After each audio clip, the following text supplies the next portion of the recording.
welcome to another Fireside Chat. Today we're going to start talking about your sporting history. A bit about, we look at a number of ways we can help people.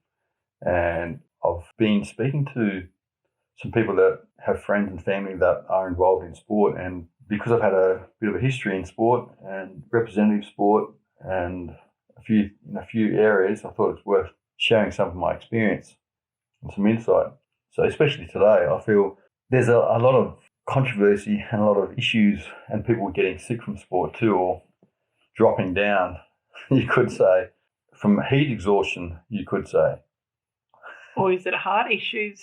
Heart issues, yeah, I know. They're blaming heat and a number of things. So today we're going to be speaking about considerations for sport, mental health in sport, and things have changed because, like, I'm getting older, like I'm 50, so back in the day when I was playing sport, it's like men had a different connotation. It's old school, so women had their place, so to speak, and men had theirs, and women were, in a sense, nurturers, and they still are, and men were more, it's like Rocky. I grew up with Rocky. Protectors. And, protectors, and just having to battle through and try and, I guess, be the money earner and that sort of thing. And nothing against today. Like, people want things to be balanced, and that's all fine, but men are still protectors and women are still nurturers, and that crosses over, in my view. And it should cross over, and it's about balancing both aspects within. And we've mentioned this before. So, and it's interesting because I grew up with Rocky, and that was I watched it so many times, and of the struggle. And I didn't realise till I saw the series with my son again, only maybe a couple of months ago. And he said, you really took on that philosophy, because he ended up getting done over by his accountant and losing everything. No, yeah. He said, I went, maybe I took it to heart too much, because it was years later I realised, recently this year, I went, actually, there are more things in common than that I would have wanted in a way. But the philosophy of all the series that I really liked went in, I think, Rocky 5, 6, I don't know, 4, one of them. Rocky 5, there's about 6. I don't know, I lost count, because even Creed is part of that series as well. Yeah. In any case, probably the greatest lesson is, and which he embodied throughout all the movies, was that it's not how hard you can hit, it's how hard you can get hit and keep getting back up. And that's an analogy and a philosophy for life. It's being able to fight to carry on and get back up and keep going. And it's not that you put yourself in a position to get hit a lot, and he did, that's for sure. He wasn't about defence, it was more about what you can handle. So he took the philosophy, obviously, in the ring, and I'm not an advocate of that. It's not about putting yourself in a position to get hit, but life will hit you regardless of what you want. And the hitting is a challenge, it's an opportunity, ultimately, and we can't let life beat us. And I feel the more you get up, every time you get up, you develop a sense of strength, physically, mentally, potentially, if you're looking to grow and change, and it will make you a man, so to speak, or an adult, or, as in give you courage, strength, the things that a man's meant to embody. I think there's a shift since it's an amazing coincidence with people collapsing on the field and the jab. Amazing coincidence. Yes. You could even say suspect. Very suspicious coincidence. Yeah, although it's coming out now anyway that there are potential hazards of the jab, and I'm definitely not a supporter. I believe in the immunity and eating healthy and living healthy and healthy mind and emotions, and you develop those throughout your life, and you learn to rely and improve those rather than substitute them for something else. And I'm not saying it's not a place for medicine. I'm not a doctor or anything like that, but it's about that balance, and that will be challenged in everyone. So when I grew up and playing sport, I remember, like, initially when I started playing sport, I played rugby league because my dad played rugby league. All my mates played soccer, and I wanted approval from my dad. So that's why I played football. Yeah. So I was actually a very shy, sort of didn't like confrontation. I'd back away from a fight, even if I got picked on a bit here and there. Not that I got picked on often, but I'd back away And yeah, I was very shy. But on the football field, it's weird. There was like two sides to me. I started playing when I was around 9. And I remember I went to Nowra, New South Wales, and our first training session, the guy said to us, just run to the other side of the field and back. And we did that, sprinted, and said, that's it. That's your training session for today. And I ended up, that didn't eventuate, and I played for Berry, basically, that's the club that Berry Magpies, that's my dad played for. Oh, it's amazing because, like, I was as being shy, but I found on the football field there was another side to me where it's like you mentioned before about actors, how they act because they can express certain things they feel within themselves when they act, and that way it's a way of venting, channeling the frustration, whatever they go through, in a safe zone because you're expressing it through another means. Yeah. So it was similar to that for me with football, and I didn't realise at the time because I was still a shy kid out off the football field. I still, to the point when I was in primary school, before I started playing football, I did get picked on a bit at primary school. I was very shy, and actually when I started playing, the first year I started playing football, in primary school I could tackle kids 1 or 2 years older than me, and I was one of the few kids that could. Because I knew how to tackle. I learned how to tackle around the legs. Yeah. And I didn't really have that. I had that fear factor, but I faced it. So I'd be tackling kids that are 2 years older than me, and they'd kick me. They'd get frustrated or felt ridiculed or didn't like the fact that I could tackle them. No. And I had other kids that their age just standing up for me, but I wouldn't confront them, wouldn't fight them. They were 2 years. 2 years in primary school was huge. Yeah. And they'd give me the ball. I could run around. I was pretty quick, so I could run around a lot of kids. And I was the fastest all through primary school and high school. I was the fastest in my year. Mm. And the kids that beat me in primary school, when we went to the carnival, by the time we got to high school, I could beat them. Yeah. And not saying I was super fast, but I was fast enough. Yeah. So I could catch kids older than me. I could tackle them around the legs.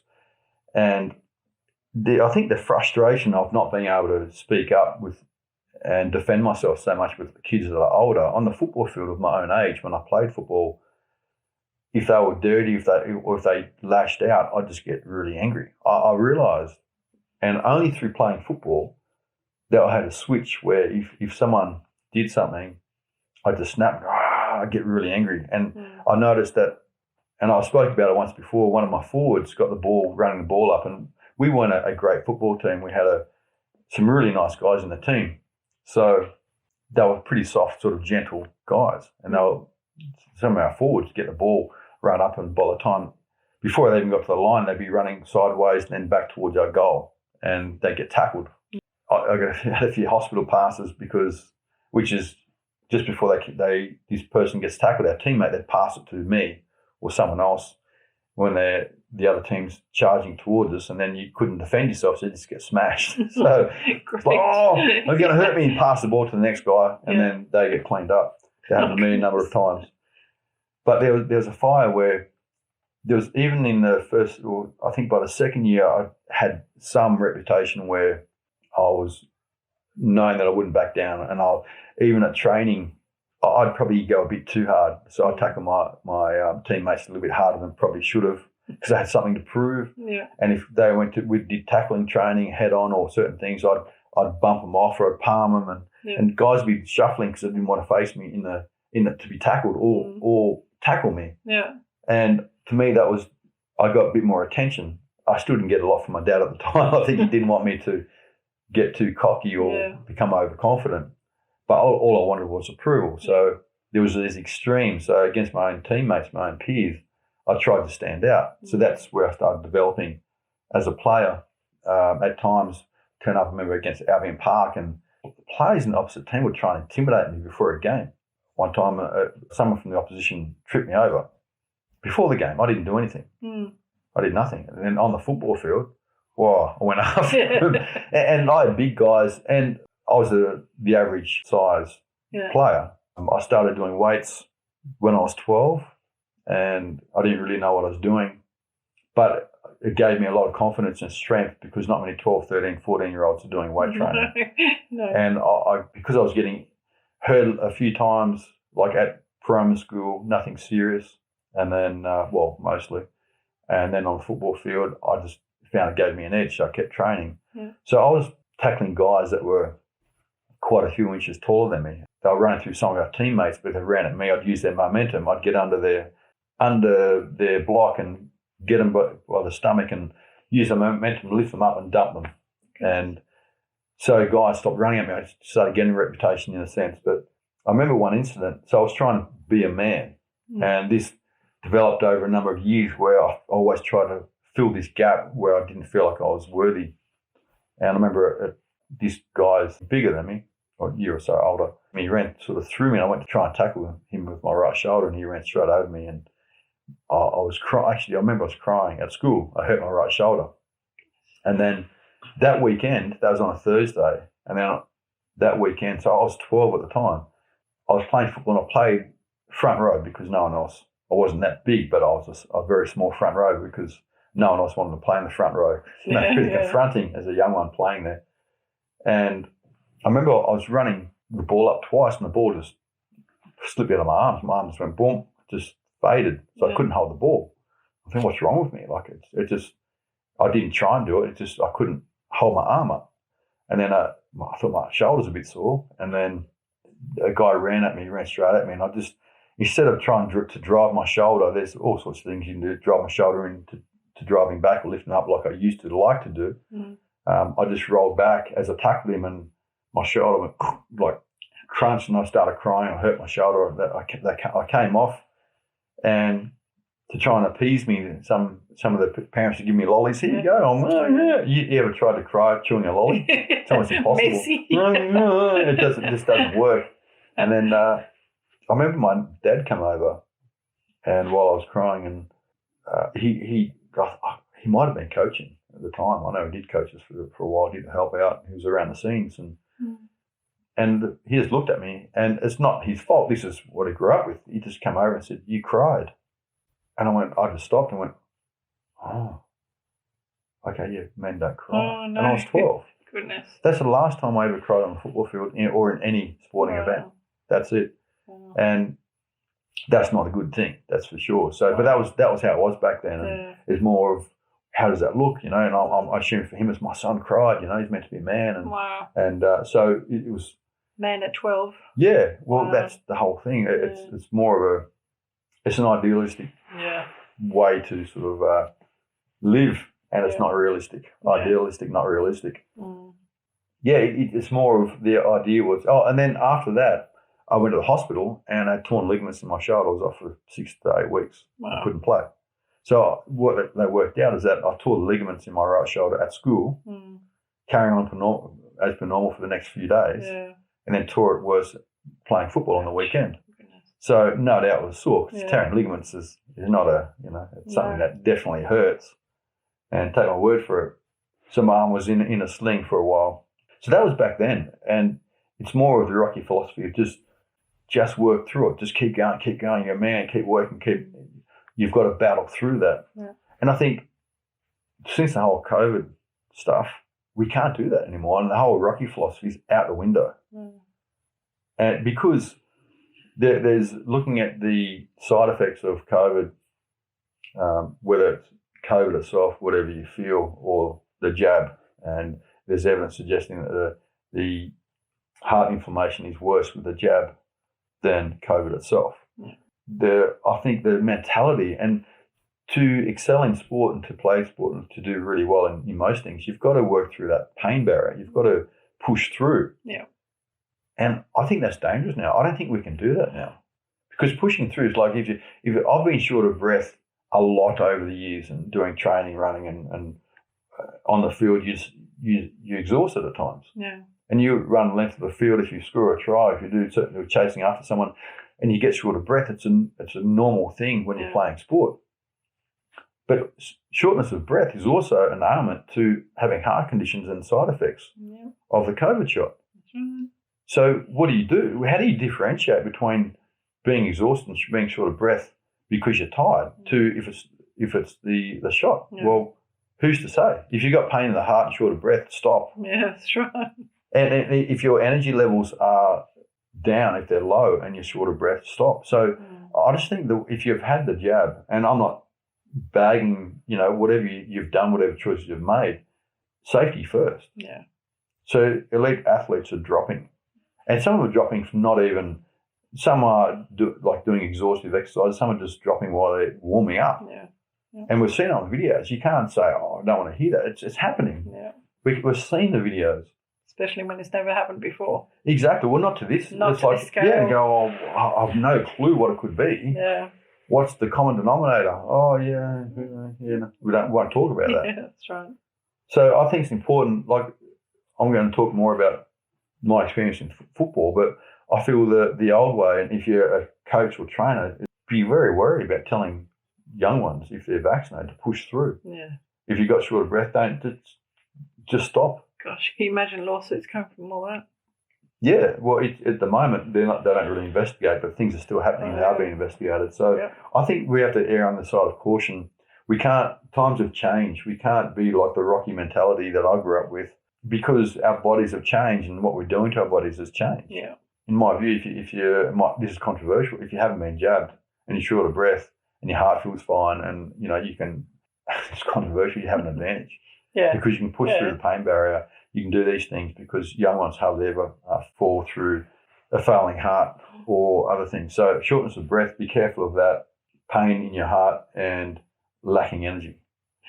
And if you're having either of those things and haven't had the jab, still take precaution. But they're the three things that tend to line up. Yeah. And if those things, if you experience any of those things, take caution. Yeah. Rest and get yourself checked out. Check your heart out. And if everything's fine and there's no issue, then it's about learning where your boundaries are, what you can and can't push through. Where I think at the moment, back in the day, and even probably a few years ago, you could test those boundaries. Yeah. And then your body just go, no, I can't do anymore, and then you just be exhausted. Where now what's happening way too often is once you reach the exhaustion, the body shuts down and you go into possible cardiac arrest. Yeah. And I've noticed now, like at the gyms, that there's those cardiac, machines to defibrillator. Yeah. Yeah. And I've never seen them in gyms before. And it's only the last 18 months I started noticing these things, or year or so. There's a certain acknowledgement that there's a risk factor. Yeah. Times have changed and we have to change with it. We can't take anything for granted. Yeah. And like if you want to get jabbed, I wouldn't advise it. But just be cautious. Be cautious for sure. And I think the issue with sport as well is that with the isolation and the shutting things down, and I feel it's important to try and find something. And even Sadhguru says that for kids with health issues or mental health issues, do some sport, like not just exercise. Join a club, get connection. Yeah. Find something you enjoy, and even within 3 months or so, your mental health will change because you have a direction, have a focus. Yeah. And he was even saying that Elon Musk does an interview and he was talking about enhancing and adding to the brain so we can achieve more. And I think we've mentioned this before, where there's a huge difference, and I haven't heard many speak about this, but this is what I truly feel, is that there's a massive difference between wisdom and intelligence. Oh, huge. And we actually did talk about this briefly. You might be able to activate more of your brain, but if your mind isn't managed well, then that can lead to more. Let's say you can't use something, you can't utilize something well. You have a V8 car and you make it into V12, but you can't drive that well. And most people can't drive their minds and emotions that well either. They monitor it by anxiety tablets. So it's like you upgrade a V8 car to a V12, and then you put supplements in the engine so you can't access the power. So it's there, but I can't put my foot down because I can't control it. Yeah. So awareness, and we talk about this all the time, and Sadhguru talks about this, puts it in different ways, different contexts, but it's similar. That it's awareness and burning off energy in a constructive way enables you to utilize the mind without it misfiring, so to speak, with all these extra firings going everywhere in a way that can't be managed. So there's no point in enhancing the brain. He's saying it's impossible. He said it actually goes into, I'm paraphrasing, 108 different aspects of yourself that you can activate. Wow. And you can't activate any more than that. So you can expand activation, and this is paraphrasing, you can expand the activation of certain aspects within yourself. So that's expanding the activation, not adding more things to be activated. Yeah. It's a hard thing to get your head around, but awareness is key. That is it. Awareness, being grounded, having more access to yourself, not adding things which is potentially impossible anyway. So he's saying the balance of everything means that you have access to X amount of aspects within, and that is how it is. So it's a theory to enhance that, but why do you enhance something that people can't control in the first place? You must gain control of yourself before you enhance anything within yourself. Yep. And that is wisdom. It's not intelligence, it's wisdom. I feel these are the key things to factor in with sport. Like this is all relative to how you live your life, what's important in your life, whether it's work or sport. Your emotional wellness, well-being, and your mental well-being is brought in and applied with everything you do, whether it's sport or exercise. And I feel with the difference between work is you get paid to do something, you don't necessarily want to be there. That's most people.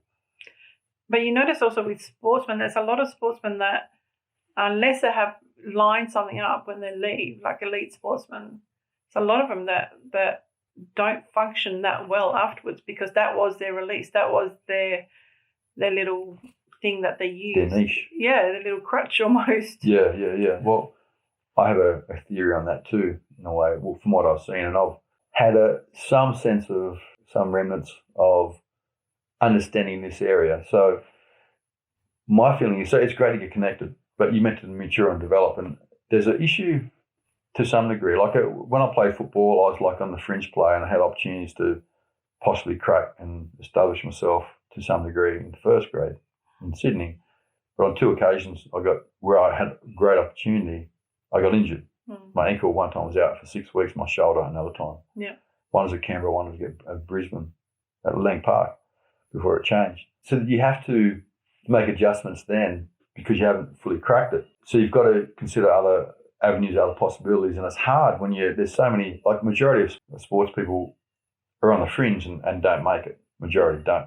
Yeah. And a lot have abilities, they have injuries, all sorts of things ultimately.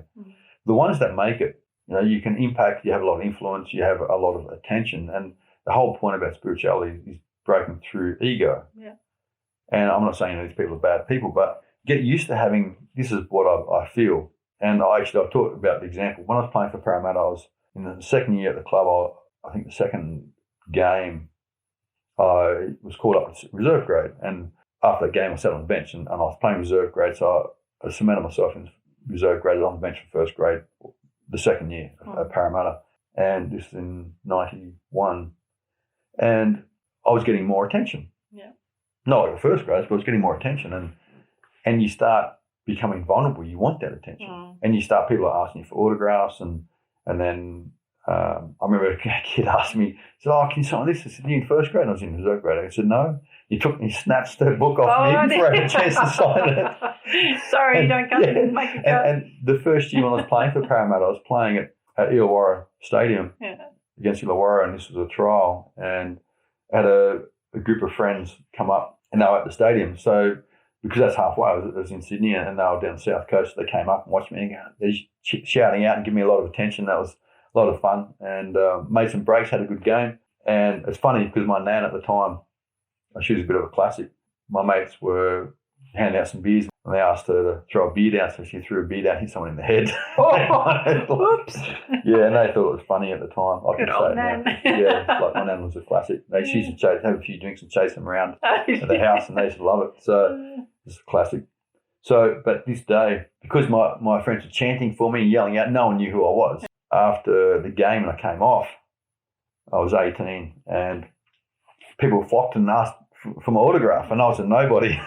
And a guy turned around and he said, "Can you sign my jumper? Can you sign my jumper?" Because I said, because it was just a false premise, because all my mates just were chanting and having a ball and had a few drinks, and this guy turned around and said, "Can you sign my jumper?" And I saw big Peter Sterling written across the back. Yeah. Oh, so I just signed myself. down the bottom corner and might wash out, you know. I'll just hide it in there. I didn't want to compete with Sterlo, that's for sure. Funny times.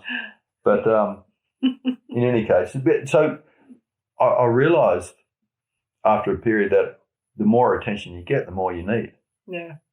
And if that, as soon as that attention, and you realise when you sort of signing autographs and you're a young promise, there's potential within the club, and you go to little promotional things for the club and all that sort of thing. It's fun and it's addictive. It's like a drug in itself. It is for sure. And I realised, like, I had a mentor at the time that was teaching me how to program my mind to some degree. Yeah.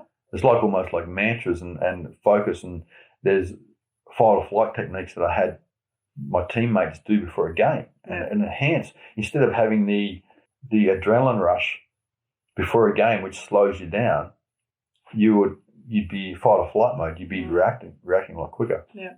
Yeah, it really worked, but I became became sort of addicted to it to some degree. But then when you have your struggles and your injuries and things, you've got to adjust. Mm. But I truly feel when you crack first grade, when you establish yourself, and from getting a taste of the potential of that, a lot of these guys, this is my view, once they finish playing, it's hard to replace that, and you can't. Yeah. So you get a lot of these people on the footy show and different footy shows and commentary and stuff. So they're still getting the feedback, the attention, But that's only a small percentage of it. It Is 100%. There's 100%. A lot that fall to the wayside. Yeah, no one knows who they are after a couple of years. Exactly. So they've got to find something else. So it's like you climb into all these amazing heights, and then you fall to some degree. And it's interesting because anyone will know this, will see this, that when these people crack, the commentators, the small few, they're still carrying on like they were as a 20 to 30 year old. So the maturity hasn't really, so it's like there's this is where programming with people and psyche comes in, where if you do a certain thing and you get a certain amount of attention for that, you lock yourself into that pattern. And this is conditioning. Right. This is what I must break through. It's about this is true maturity. So you're used to getting something that works for you, that gets that amount of attention, and it does work for a number of years. Even though you age, you'll act that young person, and you still cater to those younger people. Even though you're aging, you don't change. So your psyche, your attitude, and your character it might mature to some degree, because you might lose the interest in behaving like a young child or like a young man. Mm. But as long as you're getting attention for it and people are still laughing at your jokes and there's a certain sense of immaturity for your age, then it locks you in that position that's very hard to break through. Well, it's like rewarding an animal and rewarding a pet for a certain behaviour, and they get a treat. It's like it's feeding that. It's exactly like that. Yeah. And it's you're locking yourself into a pattern that ultimately, if you stop getting fed from that whole routine, you don't have another routine to replace it. So this is where the journey to self-discovery comes in, and I feel if you don't make it, and through my experience, you wonder, like through injuries, could I have done this? And you see players, and we all do this, we see players that, we all assess ourselves, and some right, some wrong, but players that you've potentially beaten, you've overcome on the football field, or you feel like you could do what they do, and then you get injured and they take the step up. Yeah. That's a hard thing to take. Yeah. And there's always this, for a number of years, there's a sense of what if. Yeah. And then looking at my life, it went more towards spirituality and how the places I went through, well, because of football, it got me to Perth, Western Australia, which is obviously where I am now. It brought me here, and then I've discovered a lot more of deep and meaningful things I was ultimately looking for through playing football. There was a gap or hole that I was trying to fill, a void I was trying to fill, that through spirituality or meditation, or whether you find God or whatever that is, for me, because this was a calling that I felt from a young age, because of suffering and like within myself, emotionally and mentally, and going through hell of my own making through lack of understanding and all sorts. And I feel as relevant today because people with COVID are so lost. They're connections minimized and the limitations, restrictions, that's the last thing we want. Yeah. And even without restrictions, it's a struggle through life. Yep. So it's important to know that you're not alone. We all go through struggles. And with a sense of belief and hope and putting even like soft prayers out there where I spoke within, I carry the sentiment that I want peace, I want fulfillment, I want answers. And I trusted my gut, even though I was suffering where I could, which took me to meditation. I discovered things within myself. Meditation for me, just when I first got into that, gave me massive head spins. Oh, really? It's like I was ready, like boom, okay, catch up. And that drew me in. So I wasn't into drugs or anything like that or alcohol. That just, it sucked me in more and more. Yeah. But then, so as I learned things, I'd apply them through meditation and different healing modalities and those sort of things. So it just drew me in, and then I was challenged, and I didn't rise to every occasion. Yeah. And, I still rubbed mud over myself and fell victim to my thoughts at times. But that underlying sentiment of wanting answers, I truly believe carried me through to where I am now. Yeah. So I feel instead of giving up, and sometimes it feels like there's no way forward, but there is, and I feel that happiness needs to be earned, and that's just by not giving up. And even when I came to Perth, there's times where I struggled financially, and I went back to Sydney to finish a bit of a stint in reserve grade at Balmain, got injured again. This when Wayne Pearce was coaching first grade, and I just lost... mojo? Yeah, I lost my mojo. I lost the sense of... I felt lost. Mm. I went to a patch where every time I wanted to try and go hard and get back into Sydney, I got injured. And when I wasn't concerned, I was playing the best football of my life and I was relaxed and there's no issue. Yeah. It's like it wasn't meant for me. Yeah. As into really... And if I looked at potentially cracking first grade and cementing a spot, then I wouldn't be getting around like I do now. Like I'd be carrying more injuries. Mm.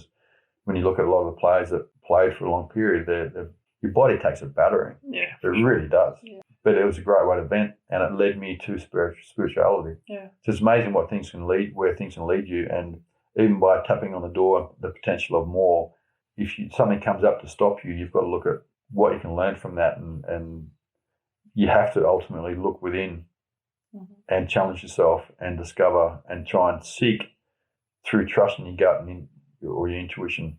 It's the same thing, to find a direction. Yeah. And my hunger was spirituality and answers. Yeah. I was over suffering, and that led me to going to India, to meeting amazing, amazing deep people, gurus, beings that had peace that I wanted. Yeah. And that was the true spark. Mm. And that was enhanced by the fact of injuries through playing rugby league, because rugby league was my escape. Yeah. I left the South Coast, New South Wales, to play rugby league, having a 2-year contract, returning to a 3-year contract at Parramatta.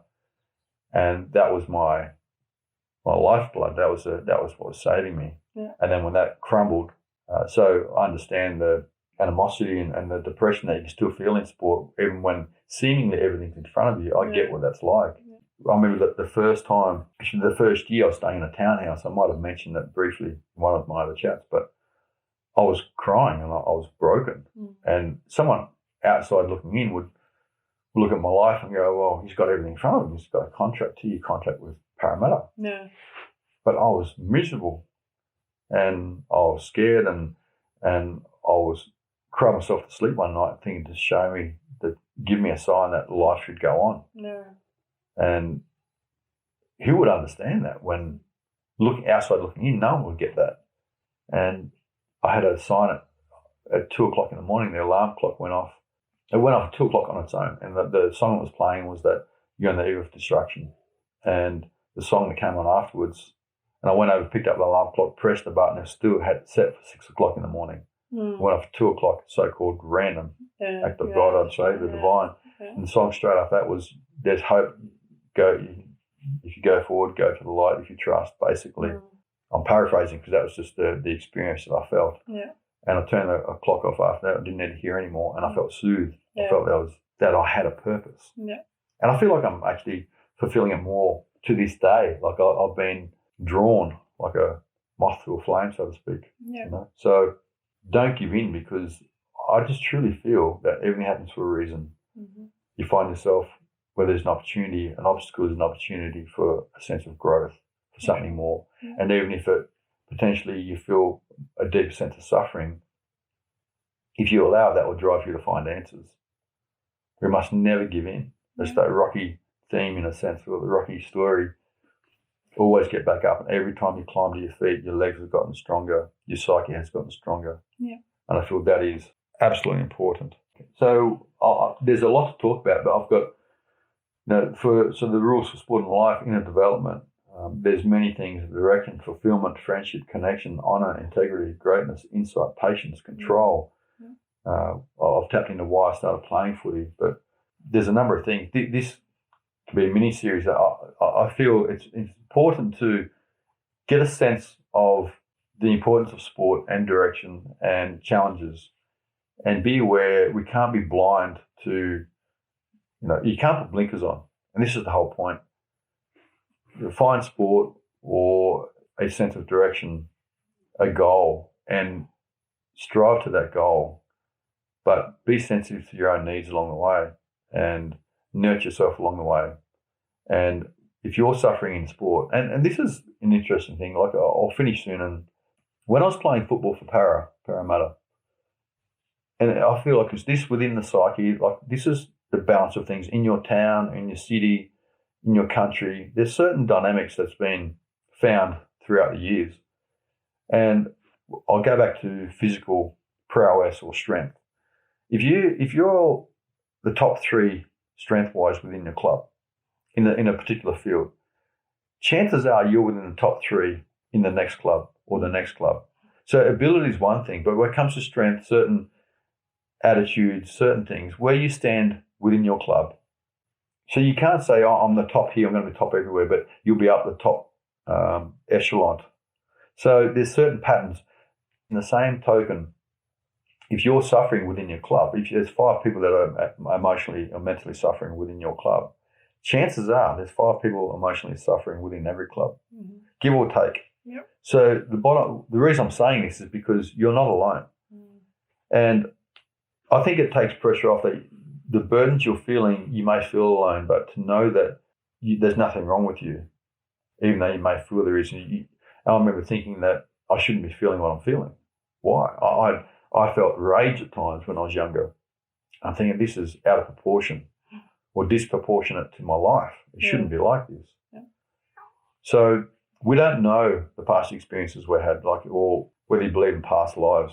We don't know what all our triggers are. We don't remember everything that we experienced when we were a child. But the whole point is to work through everything. As daunting as it may feel, you have the strength. And I truly believe that the experience we have throughout our lifetime, we're born into this life because we have the capacity to work through it. We are stronger than we possibly could imagine. Yeah. And just considering that possibility is huge. And I feel, and some people may not like this, there is no escape. You're just seeing through. So I truly feel, and this is my belief, that I get a sense of the greatest plane for growth is this existence that we're having now. Yeah. And whether you believe in the spirit realm or not, and whatever your religious beliefs are, I feel that the other planes are more subtle than this one. So therefore, development within. And Krishna says, all beings come to me from all sides. We're all drawn to God one way or another, or the divine, or whatever your interpretation of that is. So as we grow and develop, we have more access to God within, oneness, these sort of things. So if you're trying to escape this realm for fear of not making it, there is no escape. We'll be forced to grow on whichever plane. The beauty of this one, in my belief, is that you can have accelerated growth and you can seek help in many directions. Now, there is always hope. And some of the things that I've worked through, had to go through, I could never have imagined I could have worked through it. And through the other side there's liberation. It's just it's so amazing. If I can do it, and this is the whole point, the reason that we do what we do is because if we can work through stuff and life's challenges, and even at times where for myself, my experience where I wasn't sure whether I should even carry on living. If I can do it, anyone can. Mhm. I'm no more special than anyone. I've had some challenges. I've played sport. I've had the world at my feet to some degree, but potentially, and I've had contracts playing football and I had different things, and what an amazing experience. But it allows one the opportunity to find things within yourself that you'd never know were there unless you were challenged. And life is a great opportunity. So I'd say never give in. There are always answers. If you're suffering, you are not alone. There is always a way through. You just have to look. Never give up hope. And I'll talk more. There'll be the next video. I'll speak more on certain examples and certain things to consider playing sport. Difference between a mental player or an intelligent player to an emotional player, and examples of this are within State of Origin games in rugby league. So that I've seen for myself. So I'd like to offer more things to consider playing sport and ways to develop yourself on and off the field. So stay tuned. Thanks for listening in, and we look forward to the next one. Bye for now.